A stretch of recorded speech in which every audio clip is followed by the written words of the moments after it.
Yan.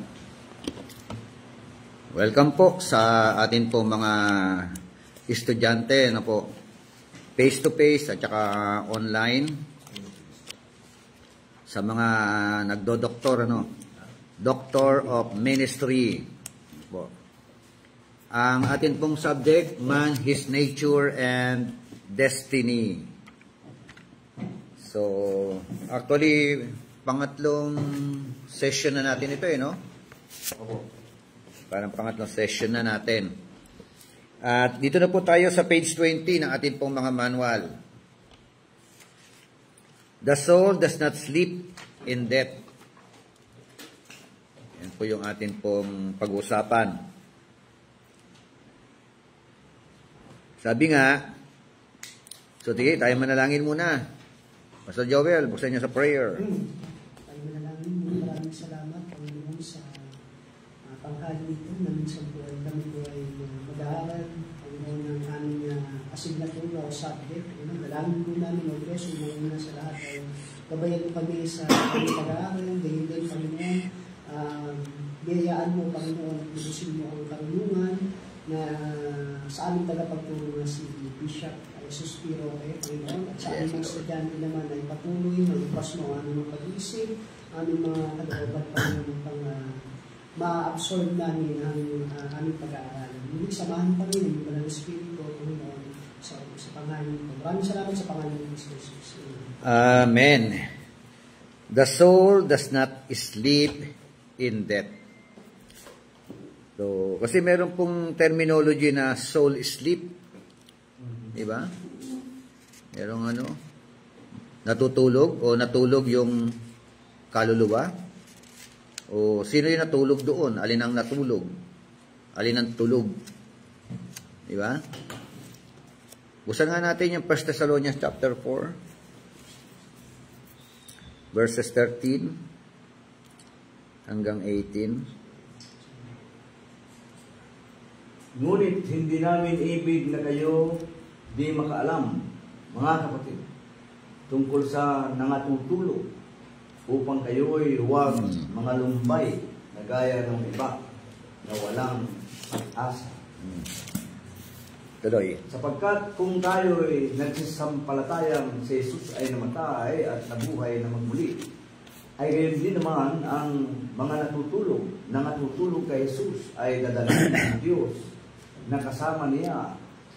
Sapagkat ito'y sinabi namin sa inyo sa salita ng Panginoon na tayong nangabubuhay na nangatitira hanggang sa pagparito ng Panginoon ay hindi tayo mga uuna sa anumang paraan sa nangatutulog. Sapagkat ang Panginoon din ang bababang mula sa langit na may isang sigaw, may tinig ng arkanghel at may pakakat ng Diyos. At ang nangamatay kay Kristo ay unang mga bubuhay na magmuli. Kung magkagayon, tayong nangabubuhay na natitira ay aagawin kasama nila sa mga alapaap upang salubungin ng Panginoon sa hangin, at sa ganito'y nasa Panginoon tayo magpakailanman. Sa 18, kaya mga aliwan kayo sa isa't isa ng mga salita nito. Amen. So, ang Diyos po ang siyang magpala ng kanya pong salita sa atin pong kalagitnaan o pag-aaral. Dito sa unang tatlong talata, verse 13, verse 14, verse 15, binanggit yung asleep, tulog, natutulog. Sabi nga sa 13, but we do not want you to be uninformed, brethren, about those who are asleep. Kaya, ang tanong, sino yung tulog? Di ba? Ano ang natulog? Sa verse 14, for if we believe that Jesus died and rose again, even so God bring him those who have fallen asleep in Jesus. Binanggit naman yung pagtulog, Ito naman, nakatulog sa presensya ng ating Panginoon. Sa verse 15, for this we say to you by the word of the Lord, that we who are alive and remain until the coming of the Lord, will not precede those who have fallen asleep. So, nung sinabing fallen asleep, anong tinutukoy? Sinong sinasabi nila roon? Sino yung tulog doon? Ano yung natulog? Yung bang katawan o yung kaluluwa? Kaluluwa? Oo. So, fallen asleep di ba sabi? Isa-isahin natin, mamaya. Sabi nga, the theory, yan, thank you for, joining, Pastor Ed Villamor. Okay. Sige, present ka na kasi nandiyan ka. Kaya kailangan yung mga nasa online na nagsasabi na hindi naman nanonood, manood po kayo at mag-comment po kayo. Patunay na nandiyan kayo, Amen.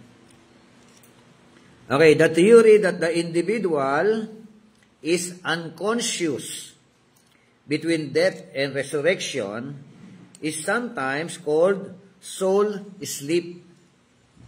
Yung theory, Oo. Theory lang po yun. Yung, haka-haka, kuro-kuro, na yung sinasabing unconsciousness between death and resurrection. Pero yun yung tawag na soul sleep. Yung pagkamatay, pag namatay ang tao, namatay siya, at darating ang panahon na bubuhayan siya na maguli. Pero yung pagitan mula ng pagkamatay hanggang pagkabuhay, ang tawag doon, sabi nila, soul sleep. Pag sinabi sa Tagalog, soul sleep, ano ibig sabihin? Kaluluwang tulog? Natutulog ba ang kaluluwa? Pwede ba matulog ang kaluluwa? O yan ay isang terminology lang na tulog yung kaluluwa. Nung sinabing fallen asleep dito, alin ang natulog, katawan o kaluluwa? Fallen asleep in Christ, di ba? Kasi yung katawan misa, nabubulok. Oo. Nabubulok ngayon. Sana, bumalik sa... Nabulok. Bumalik sa... Okay, so, check natin, So, tinawag daw siyang soul sleep. Bakit? Because of the outward similarity between physical death and sleep. Outward similarity. Parang similar, Yung kamatayang physical at saka yung pagtulog. And because the Bible speaks of the departed as asleep. Di ba? Ang Biblia rin, yung binasa natin, 1 Thessalonians, di ba? Yung nag-depart, yung namatay, sabi roon parang ang paghahalin tulad, asleep, natulog, nangatulog. Yun po yung So, pakibasa nga yung paragraph number 2, Pastor Rene. The argument.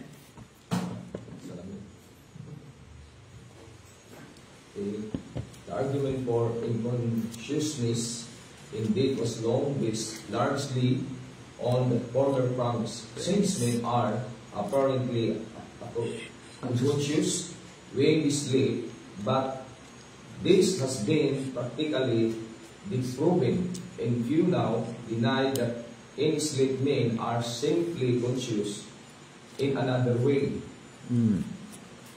So, ano po yung argumento na ito? Yung argumento about yung tinatawag na unconsciousness in death. Ito raw po sabi raw, the argument for the unconsciousness in death was long based largely on the former premise. Ano yung former premise? Yung paragraph number 1 na pinag-usapan natin kanina, na yung soul sleep na tinutukoy. So, since men are apparently unconscious when they sleep, literal na pagtulog? O pagkamatay? Pagkamatay. So, kung pagkamatay, of course, ang tao na namatay, unconscious. Wala nang pakiramdam. Di ba? So, but this has been practically disproven, and few now deny that in sleep, men are simply conscious in another way. Yung literal na pagtulog, pag natulog ka, of course, tulog ka, literal. No? Pero meron kang pakiramdam pa rin, di ba? Kaya lang, hindi mo na mamalayan yung nangyari sa paligid mo. At least na magising ka. Saka mamalayan yung mga nangyari sa kapaligiran mo.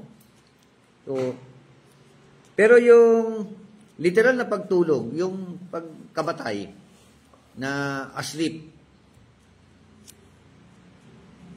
pag sinabing unconscious, which of the part of a man na tinutukoy na unconscious or asleep?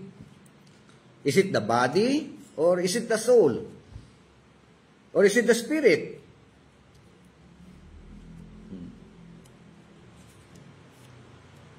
Soul at ang pinag-usapan. Soul, Bishop.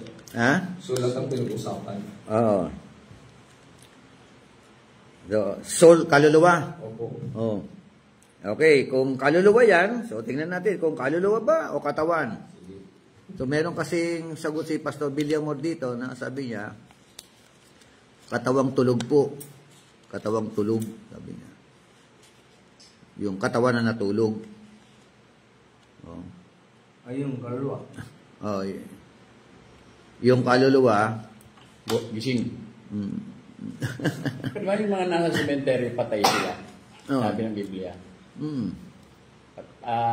Tulog sila. Oo. Pero sa atin, sa ating patay sila. oh, Physically patay. yung kasi, tapos na mo na, pagka, yung termino sa kanila, tulog, pero literal, patay. Patay. Mm. Sa ating Kasi mga tao. yung babaeng sa kay Jesus na binuhay niya, literally patay na yun eh.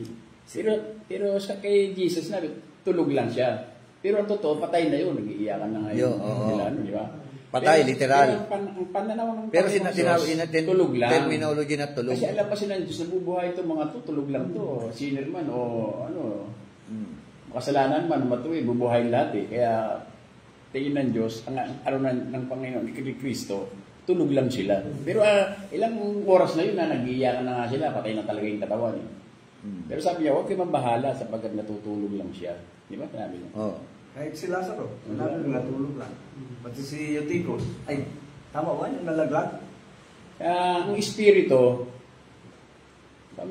sabi ni Pastor, Katawang tulog.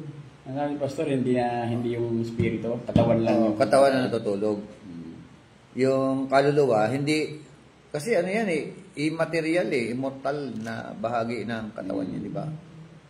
Immortal May isang na ang yung mga tulog, yung mga taong gumagawa ng kasalanan, patay. Di ba? Isang termino din yun. Patay sa kanila. So, iba naman yung patay sa kasalanan. Iba naman yung patay sa kasalanan. Iba naman yung patay na literal. Yun ang... Tingin ko dyan, tama siya, katawan lang ang alam. Sige, ano natin, sipat-sipatin natin ito mga to. Buksan natin Daniel chapter 12, verse 2. Daniel 12:2. Muling mabubuhay ang maraming mga namatay sa lahat ng panig ng daigdig. Ang iba'y sa buhay na walang hanggan at ang iba naman sa kaparusahan walang hanggan. Okay. Muling mabubuhay. Hindi itong Bishop, hindi ito ang physical. Hindi yung physical ang tinutukoy. Jeremiah.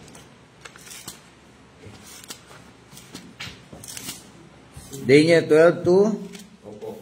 Ano sabi ulit? Ang English version, tingnan natin dito sa English. Sabi chapter 12.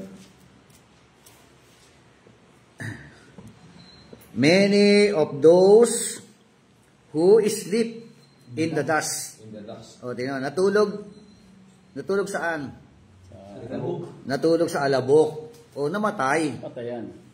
Di ba? Bumalik sa alabok. Bumalik. Parang ibig sabihin nito, di ba? Sleep in the dust of the ground will awake. Di ba? Ibig sabihin na naging tulugan nila alabok. Alabaw. Di ba?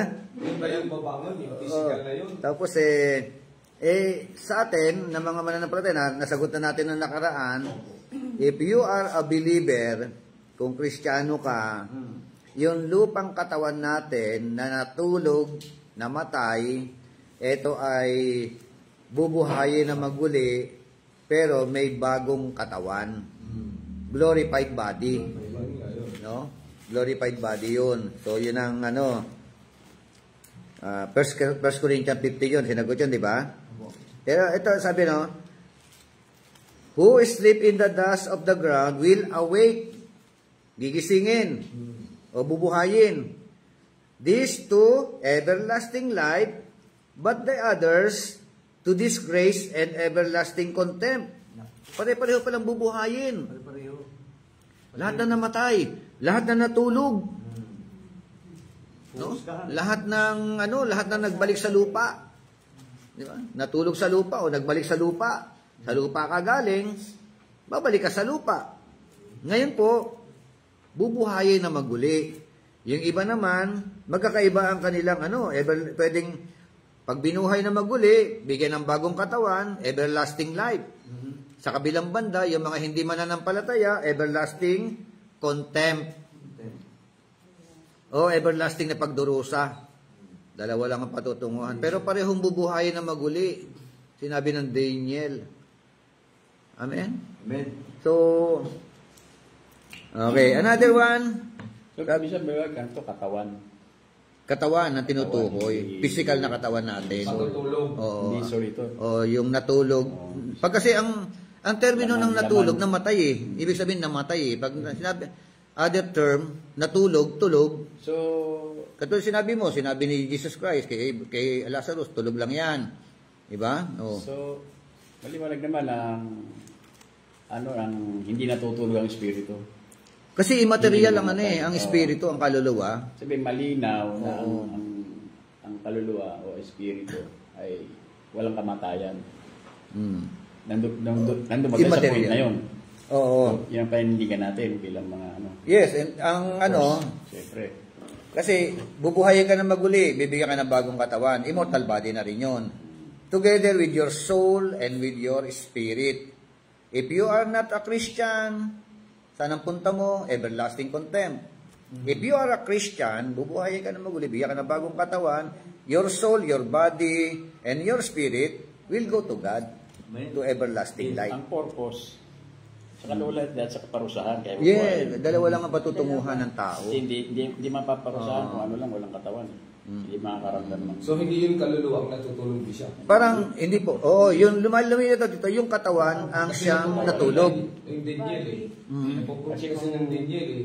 Body ang natutulog eh. Oo nga, So, body. ang Thessalonica, tinutukoy doon, body ang pinapatulog. Kasi upang hawakan Body. natin yung kaluluwa. Oo, body rin. Sa Thessalonian. Opo. Katawan din. Lalabas Katawan na pa rin. mamatay ang kaluluwa. So, hindi ganun. Sa parang ng kontra. Pero yung ating katawan, muling bubuhay, pero glorified body. Yes. Hindi na, itong Hindi katawan literal natin na ito, Hindi na nabubulok. balik sa lupa ito. Hindi na ng puro. Pag ginising tayo, pag nag-awake tayo, bibigyan tayo ng glorified body. Pero, nasasaktan. Nasasaktan siya. Yung glorified body na Oo. yon, may pakiramdam yun. Pakiramdam. May pakiramdam. Pag tinapon sa lake, kumpay, nasaktan siya. Oo. Kasi nga, nung nakaraan, napag-usapan natin about yung Apocalypse 21:8. Minsan, yung sabi ron subalit malagi makasasapitan ng mga duwag, mga taksil, nagpasasa sa kasuklam-suklam na kasalayan, mga matay tao, mga makukulam, mga manggagaway. Sila ibubulit sa lawang apoy na naglalagablab na asupre na siya ikalawang kamatayan. Pero hindi totally mamamatay na yung Oo. katawan. Meron Wala dalawang na. yung mga annihilationists, ang pananampalataya nila, yung tao na ibubulid doon, pag namatay, wala na. Dissolved na. Kalawang kamatayan. Pero sa atin ng mga Kristiyano, ang ating interpretasyon, pananaw doon, Everlasting yung punishment. kamatayan doon, everlasting, with tormention. with tormented. Natotorment sila doon. Eternal. Hindi yung mga, maganda kung nawala na, di ba? Nawala ka na sa ano. Okay sana yun. Di ba? Pero Okay hindi sana ganun yun, di ba?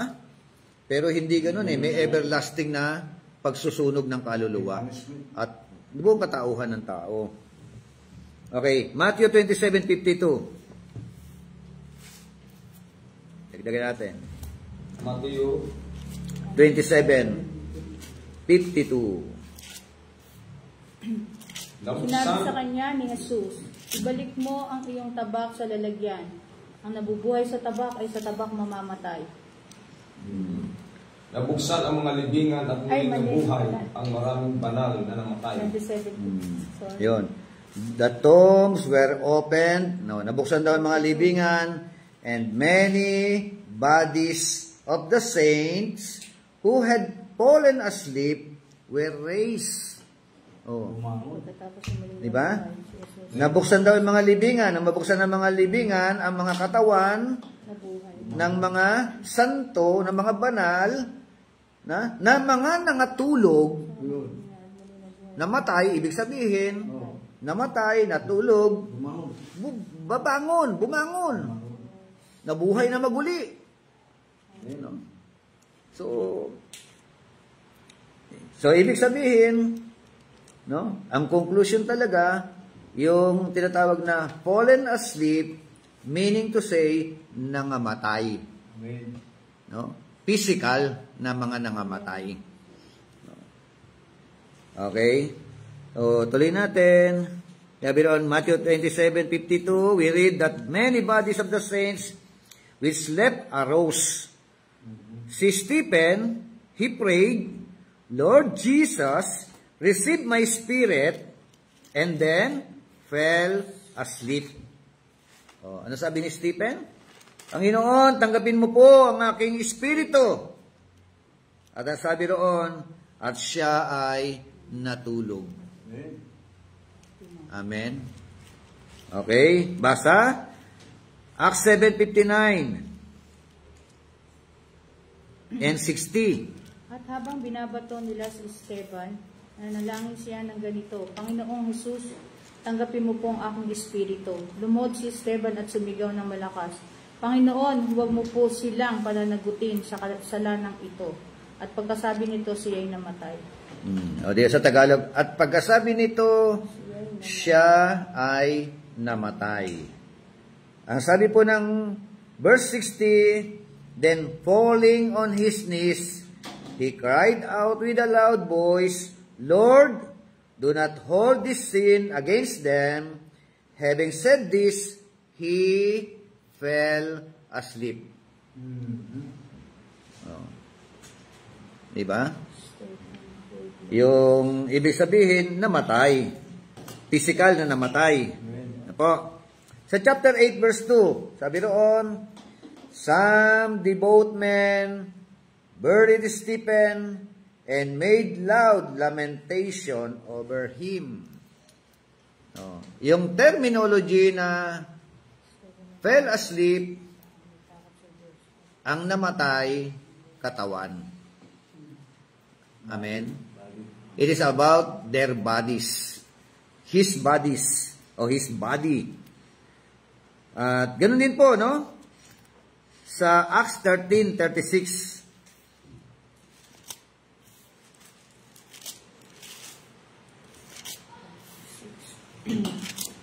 Acts. Ang tinutukoy dito dahil nang matapos ni David ang pinapagawa sa kanya ng Diyos na maglingkod sa kanyang henerasyon. Namatay siya at inilibing sa kabila ang kanyang mga ninuno at ang kanyang katawan ay nabulok. Okay, so malinaw. Maging kay David, tinukoy ito, no? Na sabi doon, for David, after he had served the purpose of God in his own generation. Ang ganda na sinasabi, no? Si David daw, matapos makapaglingkod, no? Maglingkod ayon sa kalooban ng Panginoon ng kanyang kapanahunan. Amen? So tayo rin, dapat ganyan, katulad ni David, ano? Amen. We need to do the very purpose of God, no? In our life, in our generation, magawa natin yon, matupad natin yun. At pagkatapos ng magawa niya, ang layunin ng Panginoon, David fell asleep. Amen? Natulog, namatay. So, tayo rin po, may kanya-kanyang layunin ng Diyos sa atin. Amen? Meron siyang purpose sa atin, may ipinapagawa sa atin. Matapos natin magawa ang ipinapagawa ni Lord sa atin, matutulog tayong lahat. Maliban na lang kung dumating si Lord. Amen. Amen? Pag dumating si Lord, hindi ka matutulog. Sarap nun, ano? Hindi ka matulog, ano? Papalit lang. Di ba? Oo. Pero hindi ka matutulog. Yung ba, 1 Thessalonians, hindi ka matutulog. Dating si Lord. Kukunin tayo. Pero bibigyan tayo ng bagong katawan. Bago pa rin, ano? Kahit hindi ka natulog, ano? Kasi hindi pwede dulungan. Hindi pwede yung, ano, yung mortal body, no? Immortal. Puro immortal, eh, no? Puro glorified body talaga, eh. So, yun ang... Pero maganda, hindi natulog, ano? Kayang-kaya naman ni Lord. Ano may posible kay Lord, eh. So, ayan, ganda. Ulitin ko, no? For David, after he had reserved the purpose of God in his own generation. Palitan nyo kaya yung David. Lagay niyo yung pangalan nyo. Di ba? Pwede ba? Lagay natin yung pangalan natin, ano? For Jesus Roque. Like for example, no? After he had served the purpose of God in his own generation, fell asleep. Amen? Put your name. No? Joel Magbanwa. Diba? After he had served the purpose of God. So be sure, ano, that you serve according to the purpose of God. Amen. Amen. Ang masakit niya kung hindi ka nag-serve according to the purpose of God, eh. According to your own purpose. Be sure, no? Yung ginagawa natin according to the purpose of God. Kasi darating ang araw, we fell asleep. Whether you like it or not. Amen. Ang hirap datnan ng falling asleep na hindi mo ginagawa ang layunin ng Diyos sa buhay mo. Amen ba? Amen. Oo, yun eh. Tapos sabi rin, no? And was laid among his fathers and underwent decay. Amen. When he fell asleep, he underwent decay. Oh, di ba? Na ano, yung katawan na ano, inuod. Namoy. Di ba? Nabulok. Mabubulok talaga yung mga katawan lupa natin na to. No? Habang tayo natutulog, yung katawan lupa na yun, babalik sa lupa. Di ba? Nalulusaw, ano? Yun ang katotohanan niya. Kaya ano kaya mangyayari pag babalik niya, no? Tapos bigyan ka ulit ng panibagong katawan. Hindi lang katawan, pati damit. No, immortal, ano? Immortal body. Yun na yung maganda. No? Tapos together with the Lord na tayo. Amen. Amen. Ang mahirap yung abutan ka ng kamatayan na wala ka kay Christ. Bye-bye. Amen. Oh, everlasting contempt. So, parang everlasting yan, ha? Wala pong purgatory. Kasi papag-usapan dito, purga-purga rin dito, eh. May purgatory rito pag-usapan. Okay. In 1 Corinthians 15, Paul, by inspiration, has much to say about the body. He refers to the body of the grain. Ito po. Basa po, 1 Corinthians 15, verse 37 and 38. At ang itinanim ay hindi halamang malaki na, kundi binhi, tulad ng butil ng trigo o ng ibang binhi. Ang Diyos ang nagbibigay ng katawan sa binhi iyon, ayon sa kanyang kagustuhan. Bawat binhi binigyan niya ng angkop na katawan. Okay, di ba? Ang ganda na sinasabi, no? 37 and 38, sabi ron, and that which you sow, you do not sow, 38, 37, the body which is to be, but a bare grain, no? Perhaps of wheat or of something else. But God gives it a body just as He wished, and to teach of the seeds, a body of its own. Amen?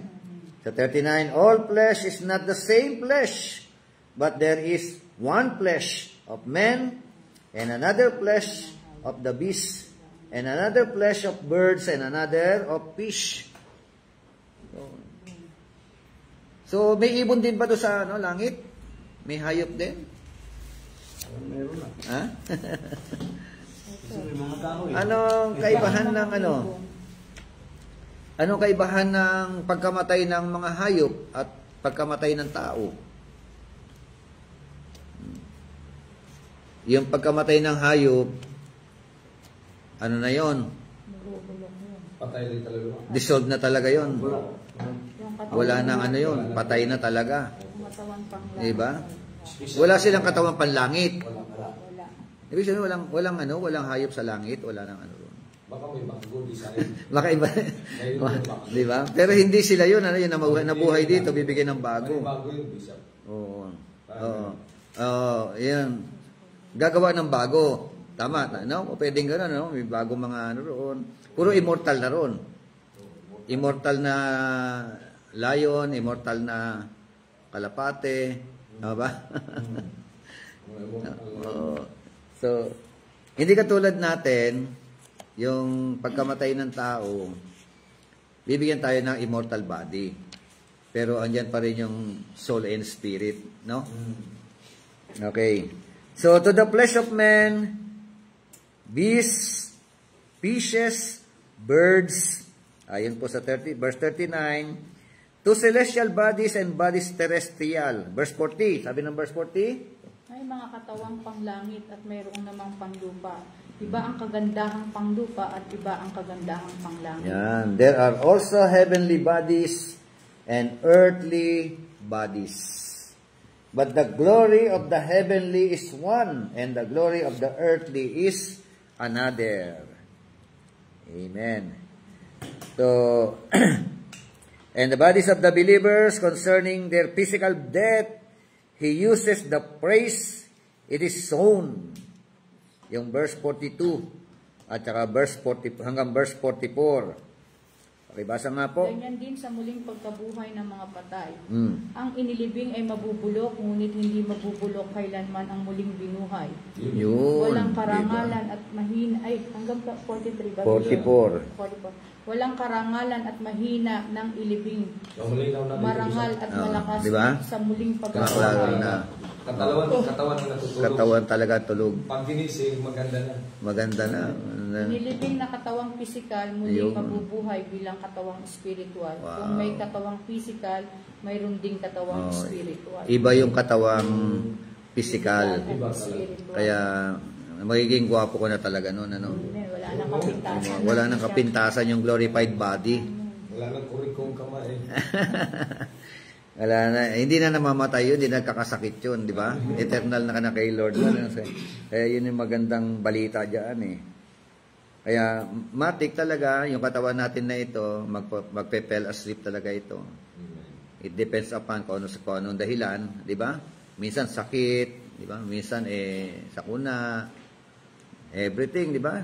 Hindi naman natin alam eh. So, pero ang mabuting balita, meron tayong pag-asa. Amen? Bilang mga mananampalataya. Sobrang gwapo mo na talaga noon, ano? Pagdating ng panahon na yun, ano? Sobrang ganda mo na noon, ano? Amen. Immortal body na. Ganda eh, no? Kasi yung katawan panlupa natin ito, nagkakasakit talaga ito eh, no? Kakaroon ng problema. So, sabi ka noon, and it is in this connection that the apostle exclaims, verse 51, pakibasa. O sinasabi sa 51, isang hiwaga ang sinasabi ko sa inyo. Hindi lahat ng tayo'y mamatay, ngunit lahat tayo'y babaguhin.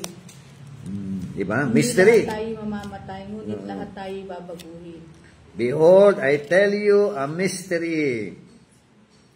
Ano yung mystery? We will not all sleep. Ano yung mystery? Hindi raw lahat mamamatay. Pero lahat tayo babaguhin. Amen? Tama?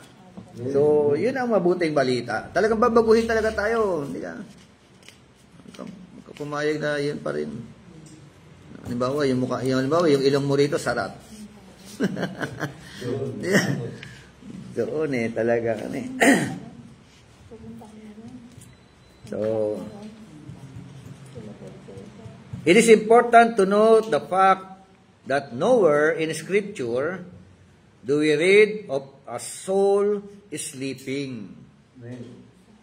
No? So, ibig sabihin, contradict yun. No? Meron nga binabanggit ang mga tao na soul sleeping, pero hindi po natutulog ang kaluluwa. At ang pagtulog na tinutukoy, it is not about yung matutulog ka lang talaga, papahinga. Ang pagtulog na tinutukoy, pagkamatay, ang kahulugan. Yan po, kamatayan. So, we do read of men sleeping, but as we have seen, the body, like the soul and the spirit, is sometimes called the man. So, ano ibig sabihin itong yung salitang important na ito? Can you explain? Kayo naman po mag-explain. What does it mean? Yung dalawa na, no? Yung dalawang huli paragraph. Okay, kayo maturo. Ang kaluluwa, natutulog. It is important to note the fact of nowhere in Scripture do we read of a soul sleeping. Okay.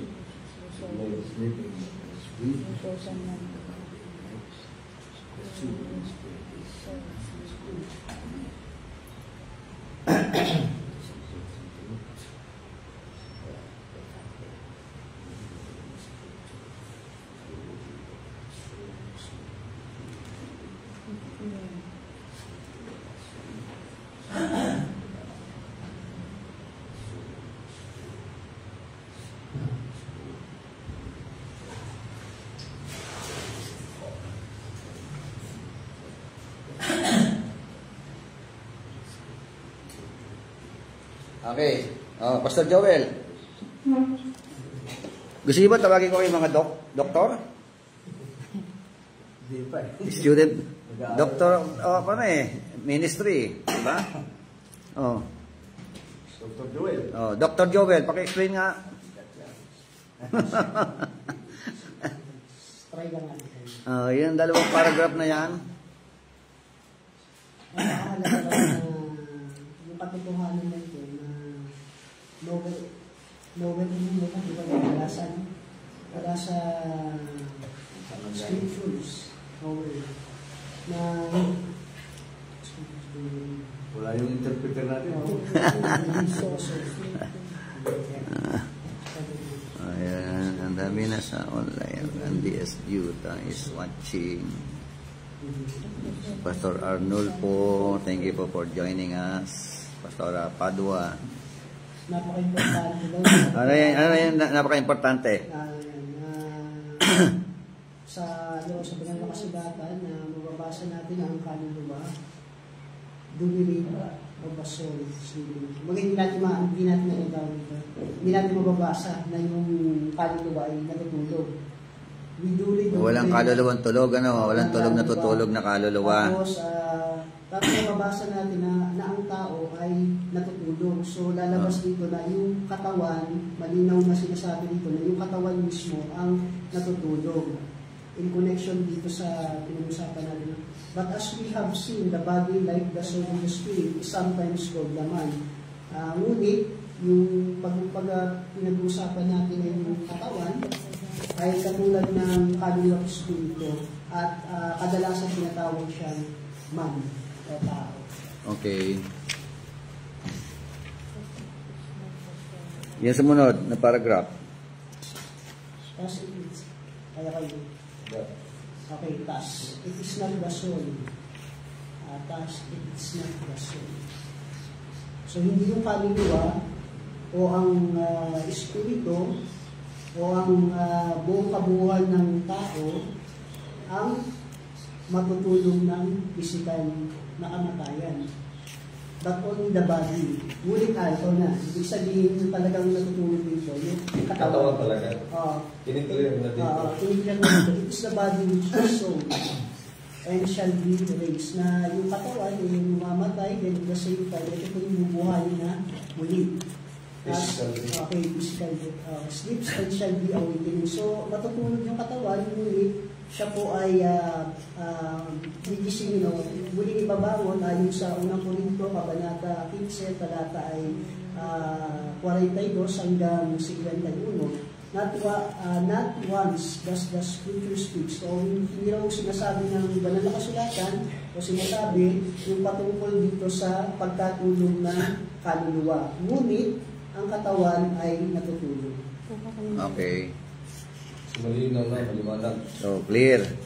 Clear. Pero, meron tayo kasi mababasa sa Bible, na sabi ron, the soul who sins shall die. The soul who sins shall die. Diba? Sa nasa Ezekiel chapter. Kaluluwa na mamatay. The soul who sins shall die. Basta balikan natin yan lang yun. Kaluluwa ng kasala ay mamatay. Oh. Kanyang kaluluwa, pinag-usapan. Kaluluwa. Mamatay. Yun yung sinasabi rin sa Revelation 20:14-15. Kasi Okay. pinag-usapan dito yung kasalanan eh. Ang kaluluwa na nagkakasala ay mamamatay. Tagalog, Sa Tagalog. 18:4. Akin ang buhay ng lahat ng tao. Buhay. Maging ng sa lahat ama ng o tao. sa anak. At ang kaluluwang magkasala ay mamamatay. Ang kaluluwang nagkasala ay mamamatay. Sa NBB, mabuting balita. Akin ang buhay ng lahat ng tao, maging sa ama o sa anak. At ang kaluluwang magkakasala ay mamamatay. Ang kaluluwang magkasala. The question is, nung binanggit ang soul, is it referring to the one part of the body? Or is it referring to the whole part of the human being?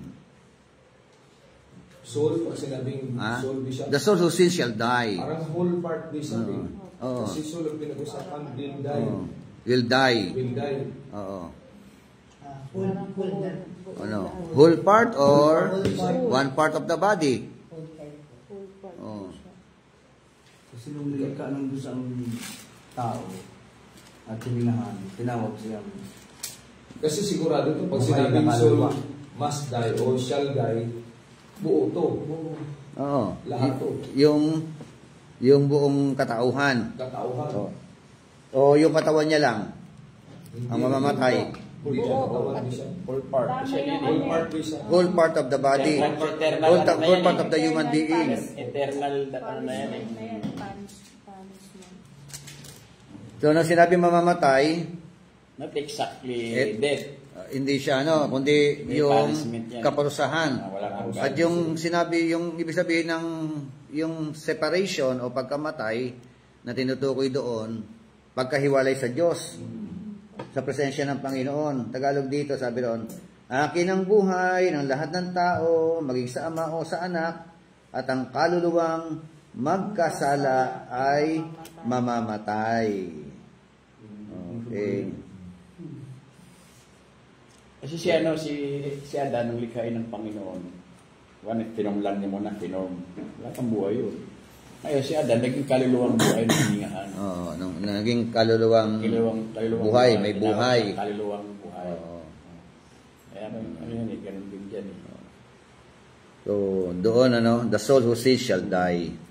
Pero sa ating po pinag-usapan, sabi nga, napakahalaga raw po, take note, yung katotohanan na ito na wala sa Biblia na makakabasa tayo ng terminology soul sleeping. No? Kaluluwang natutulog. Yung kaluluwang tulog. Yun ang ibig sabihin. Tulog na kaluluwa. Talaga. Patay na kaluluwa in other term. Tama ba? Wala. Di ba? Oo. O kaya basta. Pero, makakabasa raw tayo. Ano mababasa natin? Regarding sa tao, men is sleeping. Pabor sa ano yan? No? Ang mga iniwala sa multo sa kaluluwa yung babalik. So, but as we have seen, the body, no? Like the soul and spirit is sometimes called the man. Tignan ta. Sabi nga, katulad daw nito, no? Minsan daw po kasi, yung kaabuan ng isang tao, tinatawag siyang soul and spirit. No? Referring to doon sa tao na yun. Kaya meron sinabi sa Ezekiel, the soul who sins shall die. Referring to that man. Referring to that person. No? Amen? Hindi referring sa isang bahagi ng tao. Ano yung palabas na body and soul. Iwalay sila. Ano, yun naman. Eric Wilson. Kaya layo na. So, thus it is not the soul, nor the spirit, nor the whole man that sleeps at physical death, but only the body. Oh, di ba? It is the body which is sown, and shall be raised which sleeps. Ibig sabihin, hindi daw po ang kaluluwa o ang espiritu o ang kabuuan ng isang tao ang matutulog. No? Ang matutulog daw po yung physical, sa physical death, only the body. It is only the body. Na ang sabi nga, it is the body which is sown and shall be raised, no? Which sleeps and shall be awakened. Yun po yung gigisingin. Pero nakakatuwa na paggising, bagong katawan na. Di ba? 1 Corinthians 15:42 and 51. Not once does the scripture speak of soul sleep, but always of body sleep. Amen? So, wala po yung tinutukoy na pagtulog ng kaluluwa o tulog ang kaluluwa, ang natutulog katawan. Ibig sabihin, ang namamatay katawan. Amen? Okay, tuloy natin. What does the scripture teach as to death? Ano raw tinuturo ng scripture, ng Biblia, patungkol sa kamatayan o pagkamatay? Basa, Genesis 2:17.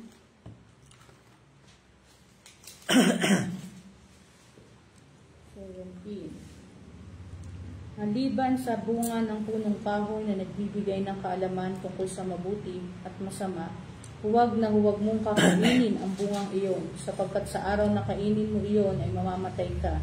Sa araw na kainin mo iyon, Ay mamamatay. tiyak na ikaw ay mamamatay. Ano yan?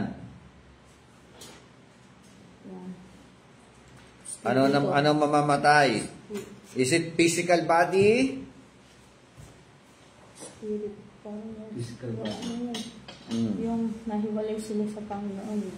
Okay. Yung buhay yung katawan nila, spiritual. Nung sinabing tiyak na ikaw ay mamamatay, what happened do sa kwento? Spiritual vision.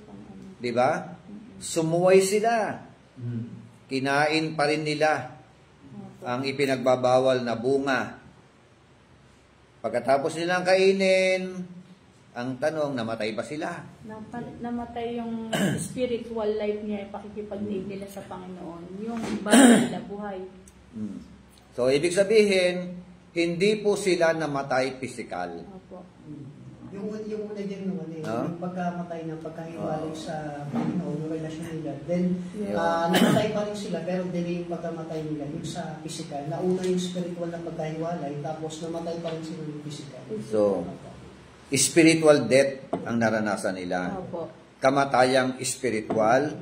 In other words, pagkahiwalay nila sa presensya ng Diyos pagtanggal ng kanilang relationship sa Panginoon dahil nga sa kanilang disobedience.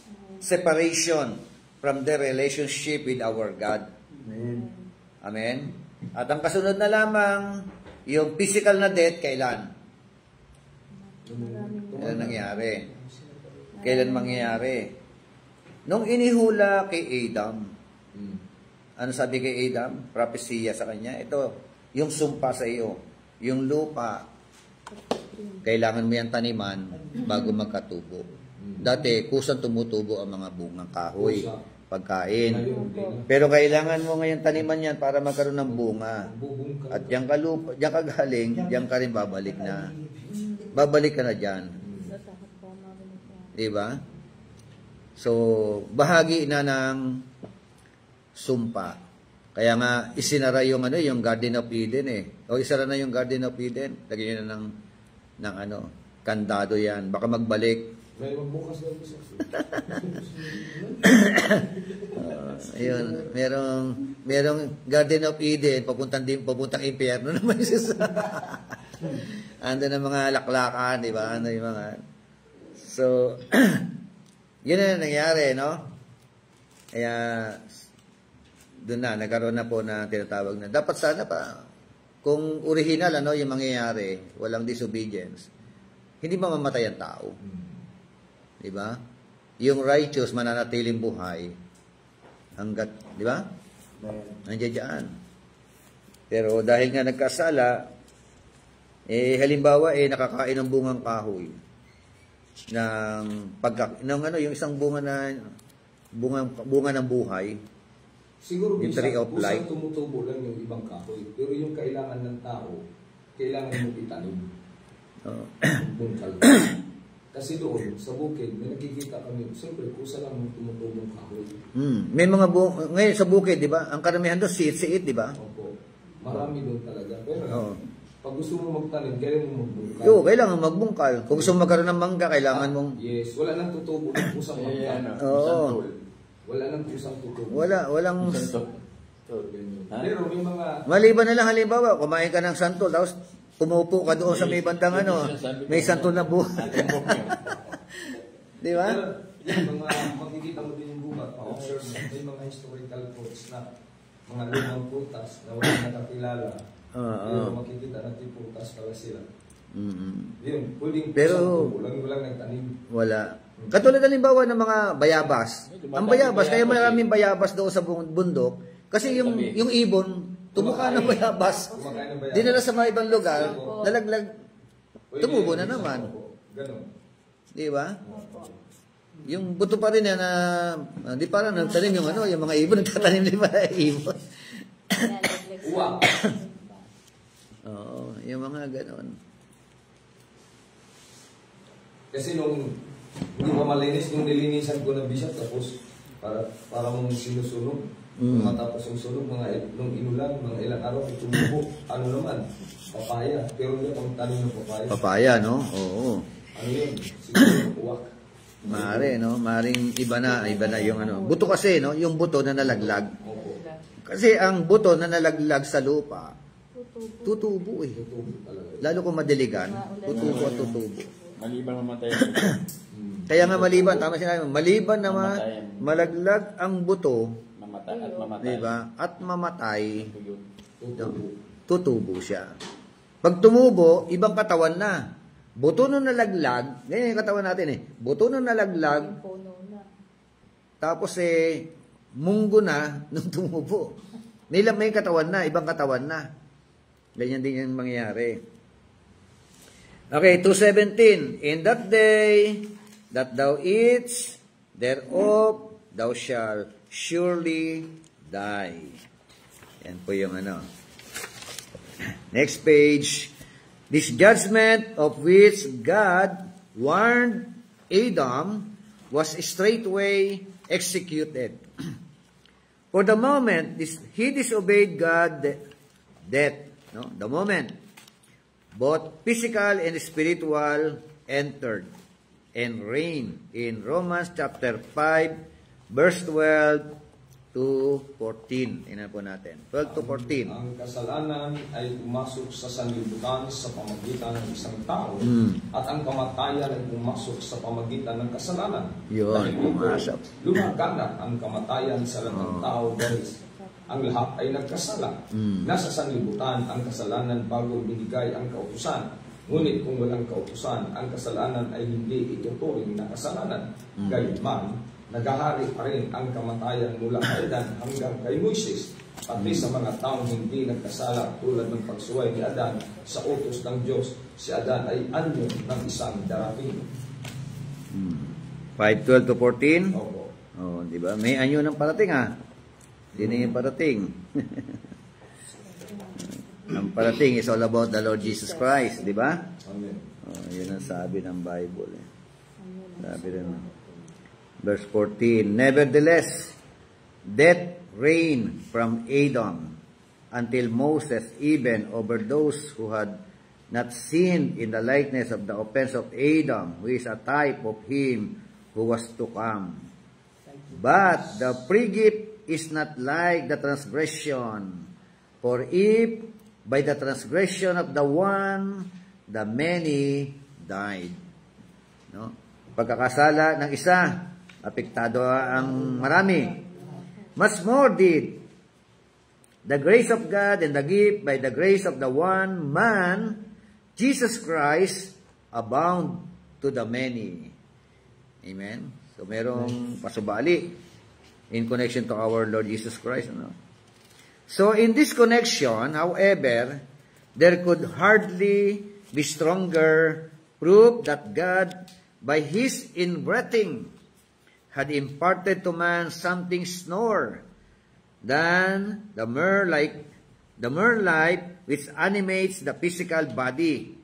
For through immediately alienated from the life of God is stated in Ephesians 4:18, and dead in sins in Ephesians chapter 2 verse 1, Colossians chapter 2 verse 13, He did not die physically until centuries later. Thus, the death of the inner man must be distinguished from that of the outer man, but even this is not all. For all Adam's posterity are by from that of our outer man, but even this is not all. For all by nature the children of wrath in Ephesians 2:3, and their destination apart from redemption through Christ is the lake of fire. Anong destination? Final destination? The lake of fire. If you are not in Christ, kung ikaw ay nabubuhay pa, ang tawag doon, the second death. Kalawang kamatayan. So the teaching of the Word of God as to man's death, then may be classified as follows. Una, the death of the inner man. Inner man. Death of the inner. Ano sinabi kasing tiyak na kayo ay mamamatay? Kasi, di ba, kumain nga pero hindi namatay ang outer man. Tama? Namatay mo. Ang namatay, una pa lang namatay, inner man eh. No? Pangalawa, the death of the outer man. Physical. Di ba? Namatay. At yung pangatlo, the second death of the whole man in the lake of fire. Yun na, buo na to sa lake of fire. Katawan, kaluluwa, espiritu. Amen? Tama ba? Kasama na. Buo na eh. Katawan, kaluluwa, espiritu. Buong katauhan na ng tao. Hindi ba sinabi niyo yung Panginoon na mabuti pa lupitin mo yung ganito patuloy kaysa buo ang katawan mo. Oo. Di ba, Alam, bisa to, buo pa na talaga. Buo talaga. Talagang magkasama sila, hindi sila pwede sabihin. Oo, talagang ibubulin sa impyerno. Oo, ito lawang apoy. Not only for ano lang, kaluluwa, body. Oo, buo talaga. Saan nga eh, parehas. Kasi may ibang pananampalataya na yung spirit. Yung spirit of ano. How about yung argument? Ito yung argument. Basahin niyo yung uli ang Ecclesiastes 12:7. Yeah. Paano mo siya ipapaliwanag?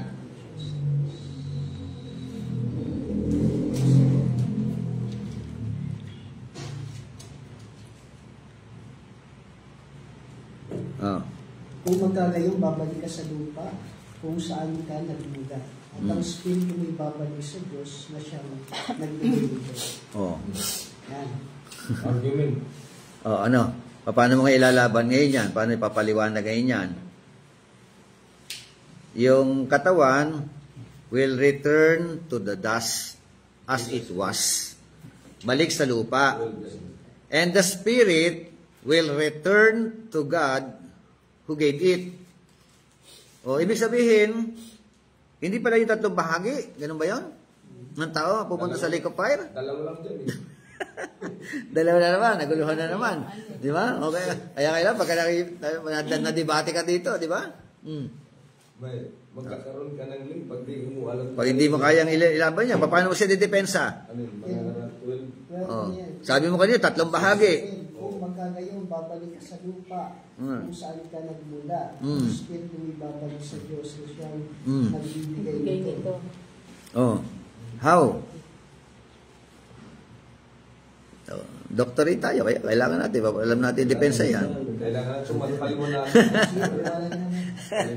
Hindi pwedeng din ang paliwanag. Hindi, pwede pakawalan yan. Delikado ka dyan. Pagka ibang pananampalataya na kausap mo dyan, Pak na lang tayo nila. gaganunin mo na ang ulo mo dyan. Di mo na isip lang siya. Yeah, oh. Sabi mo, kasasabi mo lang kanina tatlong bahagi. Tawang kaluluwa, espiritu. Bakit? Opinion. Ngayon, nagbago ka na, dalawa na naman. Dalawa. Kasi Kaluluwa na lang ba? Tsaka katawan ng papupunta ng impyerno? kaya kayo Lake of fire? Oh. Kayo mga Eh, paano yung espiritu makasalanan, Bishop? Saan pupunta? Oo nga, di nga, the spirit. Oh, di ba? Tapos Kasama sabi ba ka. dito yung makasalanang espiritu? Oh, yun nga eh. Oh. Babalik pa siya sa Diyos. Eh, ano sabi ng Bible? Oh. And the spirit will return to God Oh. who gave it. Oh. Oh. Ibig sabihin, ito ay referring sa lahat ng tao. Is it referring to all person, to all human being who died? Hindi yan.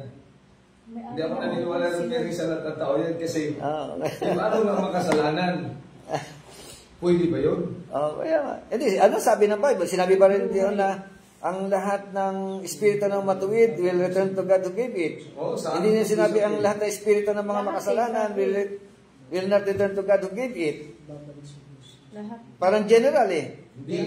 And the spirit, di ba? Ang taong namatay, ang katawan, balik sa lupa. Ang espiritu Babalik sa nagbigay will nito. return to God who gave it. Oh, how can we defend? Lalanin. Diba?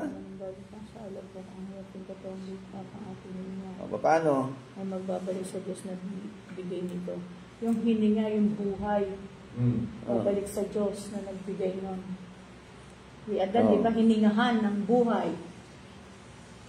Yun ang babalik sa Panginoon. Ano babalik kay Lord? Yung buhay, hininga.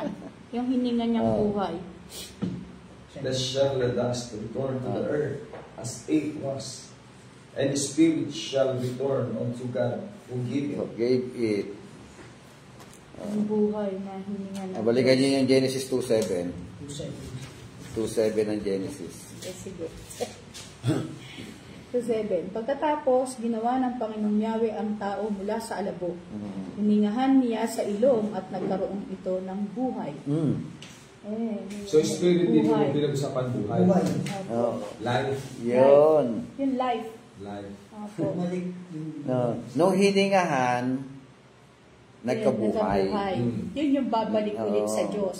Yung nagbigay ng buhay, So, ang Diyos sa kanya babalik. Yung spirit, hindi porkit spirit, Spiritual. ang iniisip natin, Spiritual. one part of the body ng tao. May katawan, may kaluluwa, may espiritu. Yung spirit na tinutukoy diyan, it is not all about the other part of the body. But it is all about life itself na ibinigay ng Diyos sa bawat tao. Hininga ng buhay. Buhay. Ang buhay natin lahat galing sa Diyos. Amen. Babalik sa Diyos. Pag ni-require ni Lord diyan, babalik na kay Lord. Amen. Buhay, yung espiritu ron, hindi po particular na isa sa bahagi ng tao. Bagkus ang tinutukoy uli, hininga ng buhay. Amen. Buhay na ipinahiram ng Diyos sa tao. Kaya bawat taong mamamatay, Kristiyano ka man o hindi ka Kristiyano, Babalik kay Lord yun. no? Your spirit, referring to life, no? Inulit ko, referring to life itself, will go to God who gave it. Di ba pagka namatay, kahit na unbeliever yan, kinuha na ni Lord. Ang kinuha ni Lord, yung buhay. No? Yung iba naman, paniniwala nila, pag namatay ang tao, kinuha na ni Lord, mapupunta na kay Lord. Hindi mapunta na impyerno. Yun naman ang mali naman mga termino. Ang kinuha lang ni Lord, buhay na pahiram sa kanila. Sa lahat ng tao, Bishop. Lahat ng tao. Buhay. Lahat tayo may buhay eh. Amen. Lahat ng buhay natin galing kay Lord. Di ba? Pagka namatay, binawi na ni Lord. Amen. Yung buhay ang binawi. Amen. Babalik kay Lord ang buhay. Ganun malinaw. O, di ba? O, klaro na. Pero, kaya tama pa rin yung tatlong puntos niya. The second death of the whole man in the lake of fire. The body, the soul, and the spirit. Sino makakaranas nito?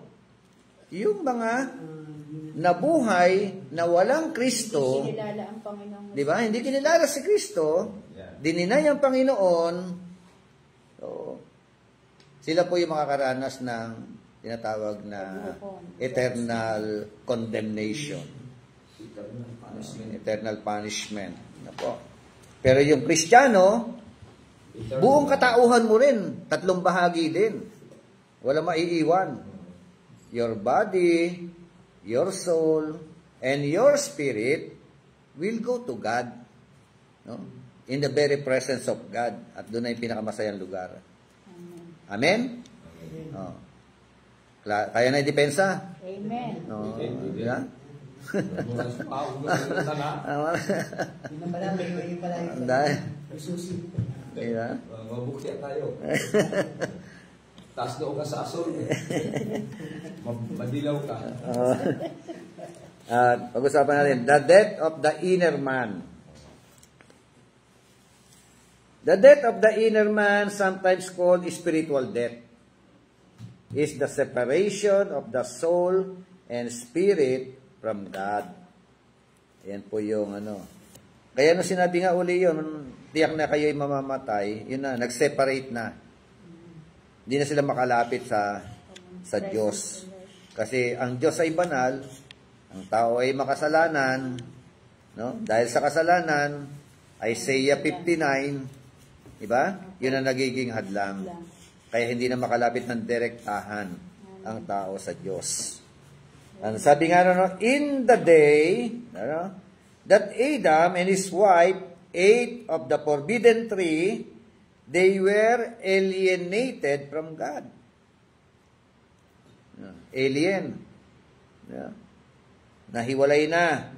Whereas they had enjoyed sweetest fellowship with Him, they now hid themselves from the presence of the Lord God among the trees of the garden. Dati, ang ganda-ganda ng fellowship no? Direkta nakakaulayaw nila ang Diyos No? meron silang kwentuhan, kasama nila naglalakad ang Panginoon sa Garden of Eden.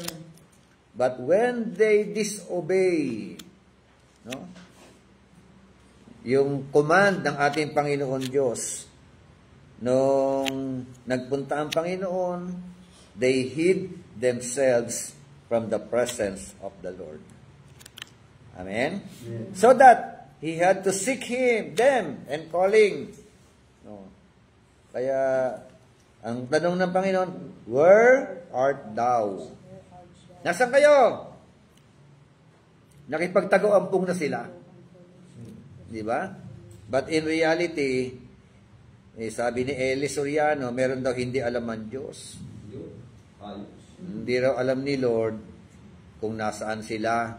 Bakit daw tinatanong ni Lord, nasaan kayo? Ibig sabihin daw, hindi raw omnipresent and omnipotent ang Diyos. Because of this question. Di ba? Pero, yung question na ito, hindi ibig sabihin, hindi niya alam kung nasaan. No? Pinapasuko niya lang. Pinapaamin lang. No? Pinalalabas lang sila. Hindi na malaman din niya alam. Hindi ibig Kusa dapat kung kaya nga sa lumabas. Ganun Nagtatago no?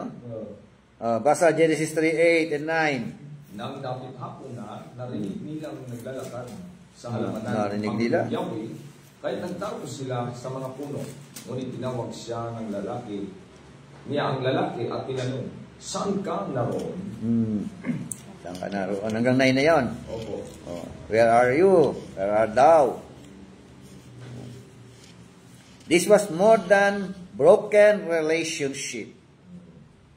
Kita mo, siya pa rin na nagtitake ng inisyatibo, no? Di ba? Nag-disobey na nga, Pero, gumagawa pa rin ng hakbang ang Panginoon, sa disobedience na ito, no? Saan kayo? So, it was a broken relationship. God now sought Adam as Savior rather than as God and friend. Ang unang relationship God and friend Ngayon, sa pagtatanong, no, gustong iparamdam ng Panginoon Diyos kay Adam, kailangan nyo ngayon ang tagapagligtas. Amen? So, and when found, no, Adam stammered. Ano sinabi niya? I heard thy voice in the garden, and I was afraid. Diba? Narinig ko ang boses mo sa hardin. Takot na takot ako. Natakot ako. Samantalang dati, pag narinig ang boses, sayang-saya. Diba? Napansin niyo ba? Naalala niyo ba ng panahon na kayo pasaway? Tapos nakagawa ka ng kasalanan, tago-tago ka sa nanay mo. Nung marinig mo yung boses ng nanay mo, yung tatay mo, nangangatog na yung tuhod mo. Tapos may dala pa pamalo. Diba? Pero kay Lord, wala siya dala pamalo, Kinokompronta niya lang. And sabi niya, I heard your voice in the garden, and I was afraid. Bakit? Because I was naked. Samantalang dati naman hubad yan. Di ba? Mali siya ba yun? O ano? At ang sabi niya, because I was naked, I hid myself. Tago po ako. And suddenly, a sense of blameworthiness had overtaken him, and found out he stood before God naked, guilty, and ashamed. Ito na yung kanilang katatayuan sa harapan ng Panginoon. Amen? Dati namang hubad, pero ano yung nakedness? Meaning to say, lahat sa harapan ng Panginoon Diyos. Wala kang maitatago. So, and found out He stood before God naked, guilty and ashamed. So, that this separation of the soul and spirit from God is the death of the inner man, and is the present state of all the unsaved. Amen? It is the present state. To whom? To all who are unsaved. Amen? Lahat ng tao na hindi pa nagtatamo ng kaligtasan, they are naked, di ba? They are guilty beyond reasonable doubt, no? So, yun ang sinasabi ni Paul. Is taught in Paul's epistle, as cited above, where we read, in the natural man is dead in sin. Ephesians 2:1 and 5. Basa po. Nung una'y patay kayo dahil sa inyong mga pagsuway at sa mga kasalanan, tayo'y binuhay niyang kasama ni Kristo nung tayo'y mga patay pa dahil sa ating pagsuway. Naligtas nga kayo dahil sa kanyang kagandahang loob. May kabalik, nung una'y mga patay kayo, dead in sin because of pagsuway. Diba? Pero maganda yung verse 5. Ano sabi ng verse 5? Tayo'y binuhay niyang kasama ni Kristo nung tayo'y mga patay pa dahil sa ating pagsuway. Naligtas nga kayo dahil sa inyong kagandahang loob. Sa kanyang kagandahang loob. Diba? Alienated from the life of God, Ephesians 4:18. It is also clear from our Lord's command, let the dead bury their dead. So, klaro. Kaya pala sinabi po ang Matthew 8:22, sabi ng 8:22 ng Matthew, basa po.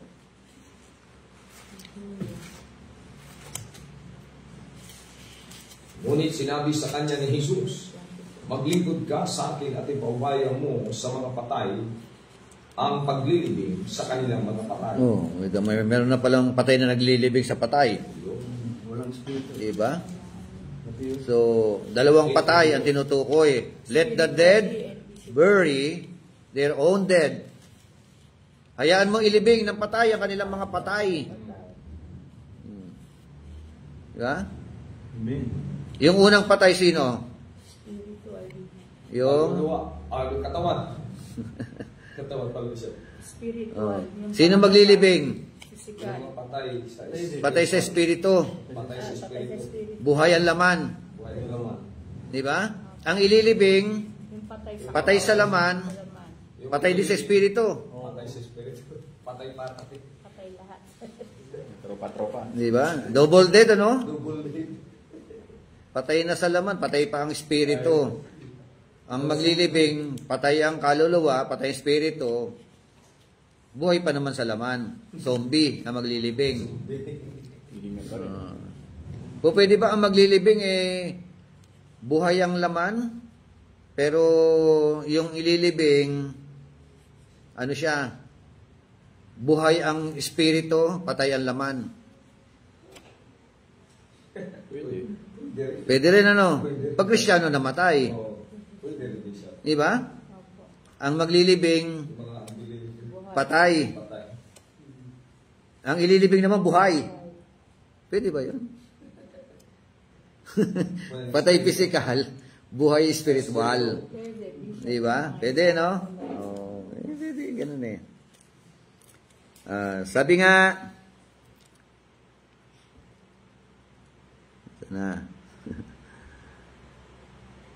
let the dead bury their own dead in Matthew 8:22, and from his declaration that the believer had everlasting life and shall not come into condemnation, but is passed from death unto life. Amen. John 5:24. As well as from John's Spirit-inspired words, we know that we have passed from death unto life. Amen? So, pasado ka na. No? Mula sa kamatayan at tungo sa buhay. John 3:14, basa.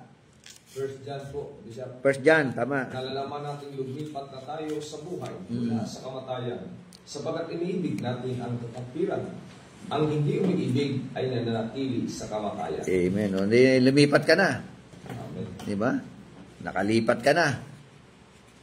Mula sa kamatayan, patungo sa buhay. Amen? Amen. Yung mga taong kumilala sa ating Panginoon.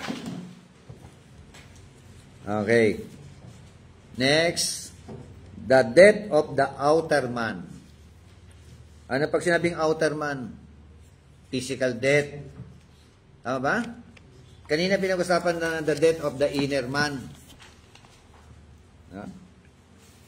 Ngayon, outer man. The death of the outer man, usually called physical death, is the separation of the spirit and soul from the body, and the result or resultant decomposition of its members. Amen. Physical death.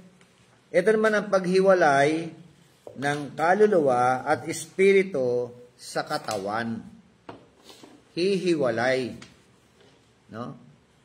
Aalis na. So, pagkatapos humiwalay, what happened to the physical body? Magkakaroon ng anong maranasan? Decomposition.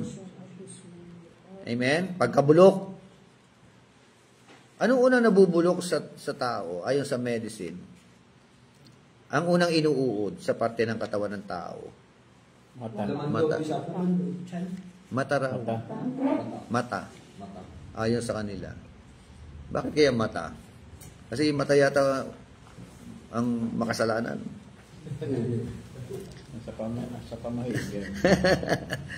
Di ba? Kasi yan ang unang experience ko, nakita ko, sa bibig, may mga uod. may uod. Harito sa mga Unang Yan. Yung una na decompose mata. mata. Marites. Kasi Oo. Unang-unang na nalulusaw. Kasi yan, no?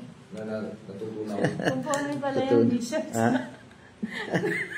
Sabi ni Pastor Ray. Depende kung ano na-practice mo.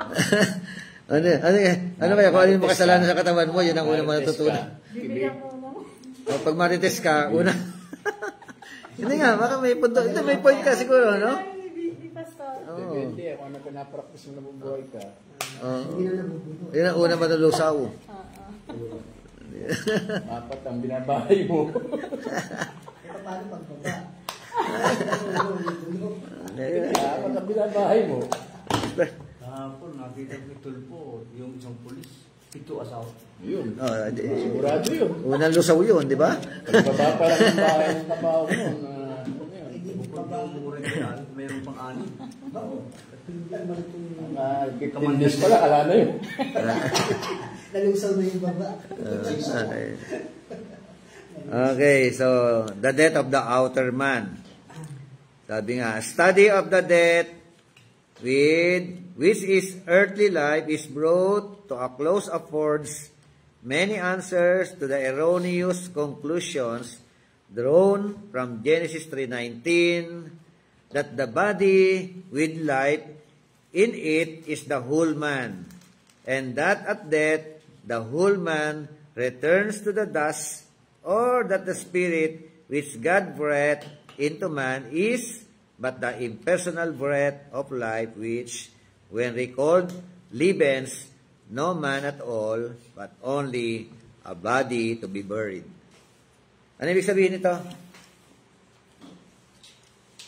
Explain it. Naman.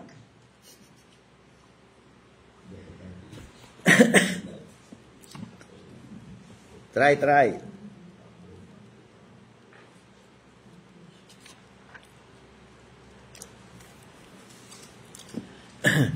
Sa labog ka nang galing. Sa labog din. Babalik. 3:19 muna. Basahin mo ang 3:19 ng Genesis. Sa pagod at pawis, pagkain mo'y manggagaling. Maghihirap ka hanggang sa malibing dahil sa alabok. Doon ka nang galing, sa lupang alabok ay babalik ka rin. So naging bahagi ng curse, kay Adam, Kaya inisip ko, sabi ko, siguro kung hindi nagkasala si Adam, hindi siya babalik sa lupa, no? No? Malamang ano? Kasi ito, lumitaw lang itong 319 after ng disobedience, eh. Di ba? Malamang-lamang, wala talagang kamatayan, eh, no? Wala ka ng pagtatanim, eh. Oh, hindi ka mapapagod. Enjoy life ka na lang. Si Lord na bahala magpatubo. Mamumuhay ka na lang. Di ba? So, ayun. Tapos, bawat kakainin mo, Nandyan. di ba? May barley, may fig tree. Puro may mga, ano yun, may mga gamot yun, eh, no? May mga vitamins na dulot yun, eh, no? Herbal. Eh ngayon tayo puro mga instant, eh. Kaya panibuhay instant. 319. Di ba? 319 ng Genesis. So, ayun. Pero ang sabi diyan, kasi meron silang no? Yung erroneous conclusion. Pag sinabi kasing erroneous, error. No? Error na conclusion. Nahango nila sa Genesis 3:19. Ano raw yung hango na yun sa error? Na ano raw, yung katawan daw na may buhay, no? Ito yung whole man. Yung buong katauhan ng tao. Pag sinabing whole man, it composed of body, soul, and spirit. Ano ba? Whole man, na tinatawag. Na sabi doon, and at that death, the whole man returns to the dust. Buong tao raw, body, soul, and spirit will return to the dust. Erroneous yun. Mali yun. Wrong yun, error yun. Maling pananaw yun. Or that the spirit which God breathed into man is but the impersonal breath of life. Only body. Which, no? Body lang ito, di siya. Oo nga eh. When he recalled, so sa atin malinaw po, yung breath doon, yung spirit dito, na magre-return to God, ito po yung hininga o buhay na ipinahiram ng Diyos sa bawat tao. No? Buhay ito na ibinigay, pinahiram ng Diyos. So yung mga error na pananampalataya, paniniwala, buo daw the whole being of a man, balik naman sa lupa. O parang tapos na. Pag namatay, tapos na. Annihilationist nga eh. Yung mga annihilationist, pag namatay, tapos na. Kaya magpakasaya ka na lang. Enjoy life na lang. Kasi after death, wala na. Decompose ka na. Wala ka na. Zero na, zero. Parang hayop isa. Parang hayop lang. Walang punishment sa kabilang buhay. Walang judgment sa kabilang buhay. According to them. Error nga, erroneous nga. No? Ganun na. Pero unbiblical yun. No? Yung isang error na pinag-usapan natin na nakaraan, yung 21:8, no? Yung second death. Pag dinalaw daw doon ang tao na namatay, yung body, yung soul, and their spirit, makakaranas ng second death. Ang death doon, cessation of whole being ng tao. Yung pagkawala na rin ng tao. Kaya walang eternal punishment according to them. Yun na naman. Error na naman yun. Oo, sariling pananaw naman nila yun. Pero ang dami mga man-made teaching nga, unbiblical teaching. Meron pang turo pag namatay ang tao, kung ikaw ay sobrang makasalanan, mahaba-haba ang iyong pagdurusa sa impyerno. Pag hindi ka masyadong makasalanan, kalahati lang. Diba?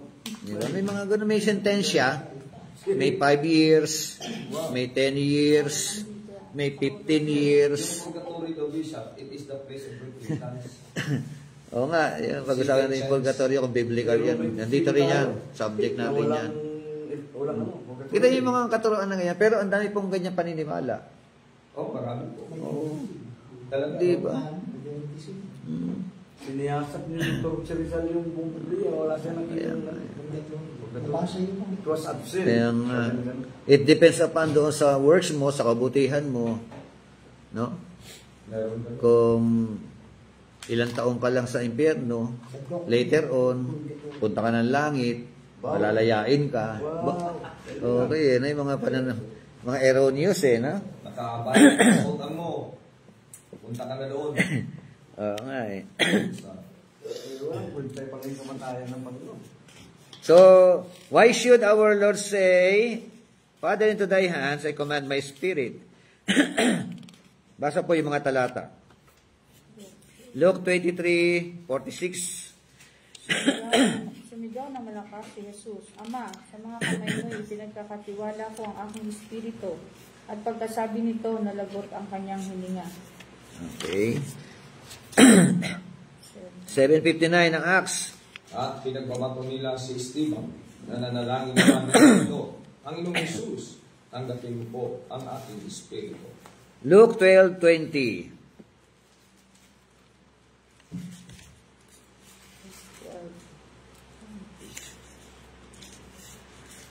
Ngunit sinabi sa kanya ng Diyos, Hangal, sabi rin, sa gabing ito'y babawian ka ng buhay. Kanino ngayon mapupunta ang mga inilaan mo para sa iyong sarili? Okay. So,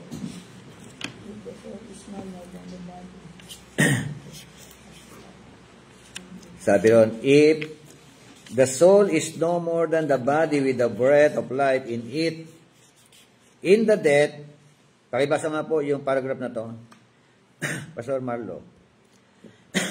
Should our Lord say, In the death, dito. in the death. And the death with which is this life process, the inner man, the earthly ship, the outer, the house in which he lives. In one passage in 2 Corinthians chapter 5 alone, this is stated in a house of his, stated in several ways for clarity and emphasis. There the apostle states of if our earthly house not made with hands eternal in the heavens, 2 Corinthians 5:1. And the next 3 verses he speak of being unclothed upon with our house which is from heaven. In this connection, what could the word unclothed refer but the shedding of the outer man in death? Then again, he declared that whilst we are at home in the body, we are absent from the Lord. But as we are willing rather to be absent from the body and to be present with the Lord. Okay, anong ibig sabihin yan?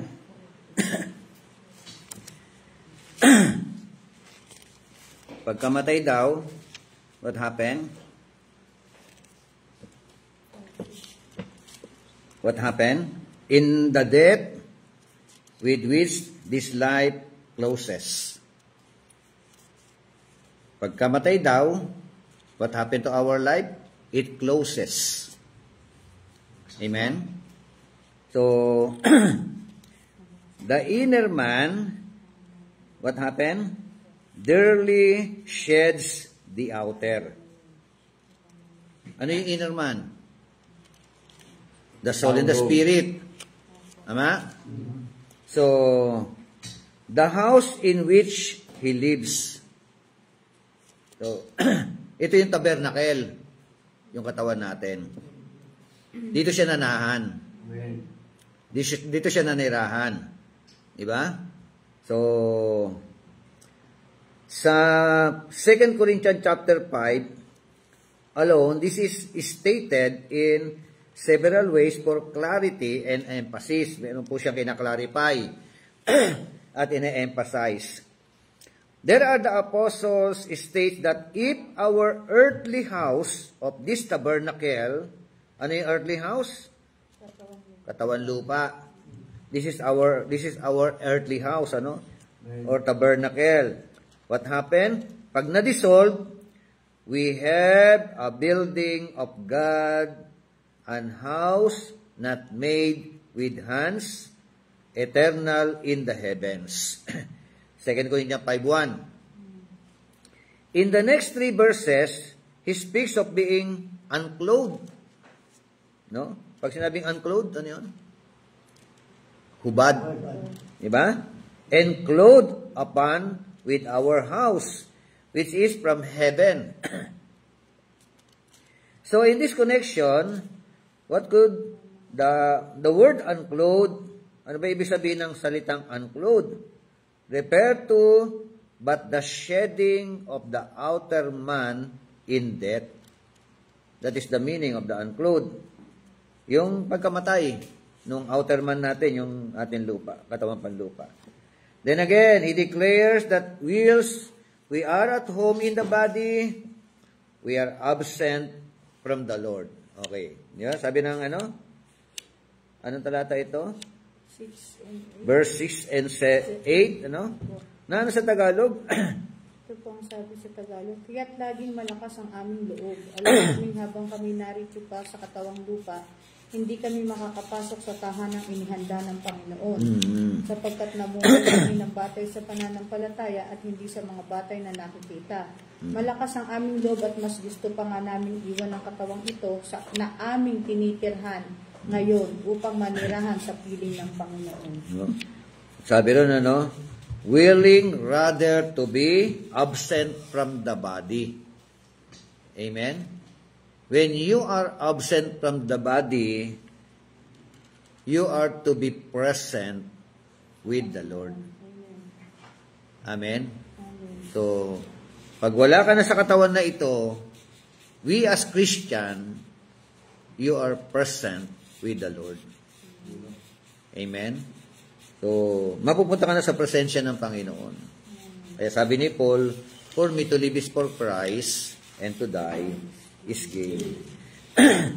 So, thus Peter said by the Spirit, I must put off this my tabernacle. 2 Peter 1:14. Basa po. Alam kong malapit ko nang iwan ang katawang ito, ayon sa pinahayag sa akin ng aking Panginoong Jesucristo. Wow. Alam ko, malapit ko nang iwan ang katawang ito, ang tabernakulo na ito. Amen.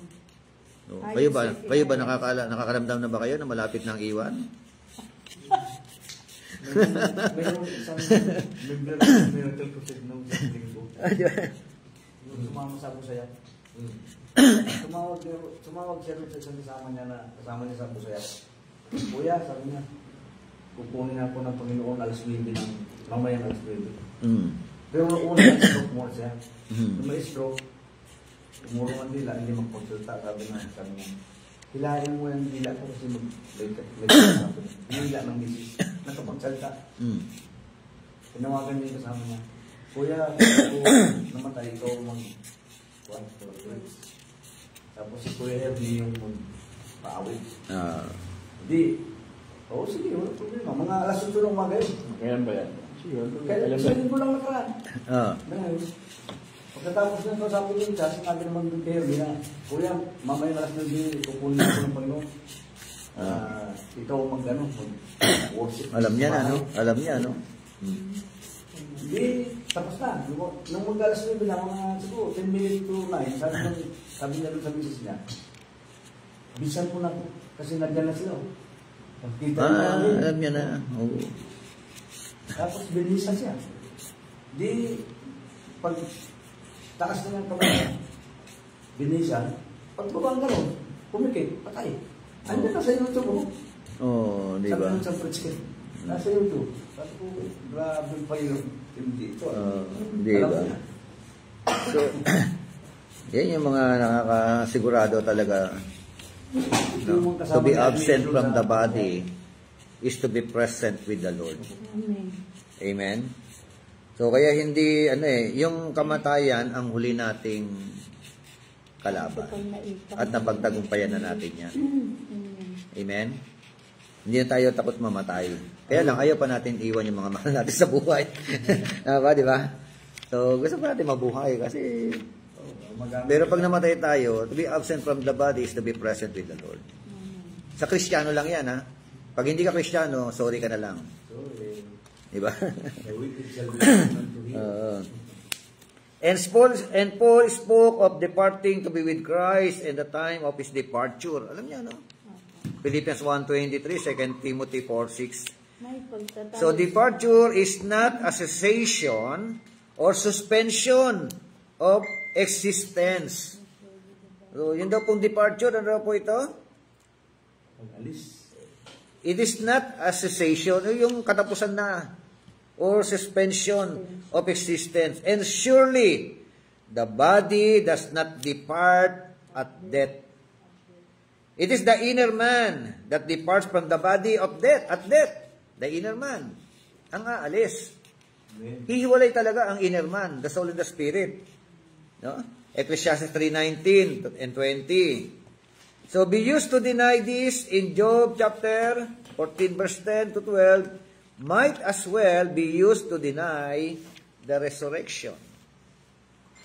Basa mo na 3:19 Ecclesiastes and 20.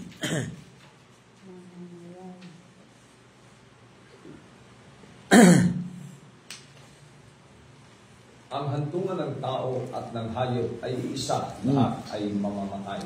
Ang tao'y walang kaibahan sa hayop sapagkat ang lahat ay walang kabuluhan. Isa ang kauwian, lahat ay buhat sa alabok at sa alabok din uuwi. So what are the difference between between animals and man? Yung mamatayan pareho isa. Pareho mamamatay. Kaya lang, walang kaluluwa. Yun nga. Pareho lang mamamatay. Walang kaibahan sa hayop. Kamatayan pareho. Lahat mamamatay. Alam ba ni Solomon? Si Solomon ang may sulat na merong punishment. Yun lang. Bakit sinabi niya vanity is vanity? Di ba?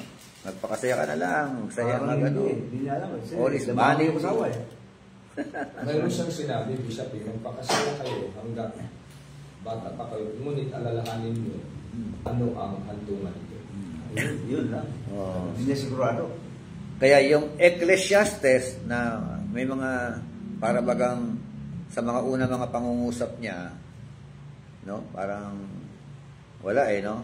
Pero nag-conclude siya ng Ecclesiastes chapter 12 verse 12 hanggang sumunod na mga Ayun, talata. natakot kasi doon. This is the conclusion of the whole matter. After ng buhay niya, after ng mga karanasan niya, after ng mga pinaggagawa niya, after ng mga pambababae niya. Di ba? No. Nag-conclude siya sa buhay niya. Tapos na siya Yeah? This is the conclusion of the whole matter. Mayroon siyang sinabi, Bishop, na magsusulit talaga ang tao sa Diyos. Matakot ka sa Mabuti Diyos. man masama yung Sundin mo ang kanyang mga utos. Ay, mayroon siya yung tungkulin. Amen. Buong katungkulan ng tao. So, Kaya sabi niya dito, may sinabi niya, gawin mo ang lahat ng gusto mo. Lahat ng kapitaan at sa paningin mo. Ngunit tandaan mo, ang lahat ng ito ay iyong ipagsusulit sa Diyos. lahat may pagsusulit. Kaya hamon din po yan sa bawat isa po sa atin. Kaya ang mabuhay, pagkakataon na binigay ni Lord sa atin. Kaya hanggat nabubuhay po tayo, paayos na natin kay Lord ating pong mga buhay. Amen. Amen? So, man, his nature, and destiny. So, hanggang dyan na lang muna tayo dahil time na. Thank you. Tayo po ay manalangin. Pastor Nards, close us in prayer. Maraming salamat sa Panginoon sa napakabuti ng pag-aaral. Kalalim, Panginoon, ang aming kaalaman na nagmumula sa iyo. Naway aming magamit ito sa aming pagpapalaganap ng Panginoon ng kaligtasan sa mga taong hindi ba nakakilala sa iyo. Gamitin mo nga kami, Panginoon, na may takot at panininig habang kami naghahantay sa iyong pagbabalik. Marami pang mga tao na lumapit sa iyo. Salamat po Diyos sa aming kabuhay ng aming nagpagturo, aming bishop, aming Dr. Roque, Panginoon. Na sana'y marami pang mga tao ang kikilala sa iyo at mag-aaral at magsasanay upang kami ay mapakinabangan mo, Panginoon, sa mundong ito habang kami nag-aantay sa iyo. Maraming salamat po Diyos sa kaalaman, karunungan, katalinuhan na aming natatamo sa mga oras. Binabalik namin sa iyo ang kapurihan at kalawalatian sa mga pangyayariang pangalan ni Jesus. Amen. God bless po sa bawat isa. Ito, Bishop. May ID pala. May ID pa ba? May ID na kami, Bishop. Hindi. Ang course nyo lalagay dyan, Doctor of Ministry. Opo. Limin. Saan na po? Ayan. Salamat po. Ayan. Si Pastor Ed. Ibig sabihin talaga nandiyan ka mula sa simula. Saan nilagay mo, Doctor? God bless. Pastor Nard, thank you ka. Thank you po.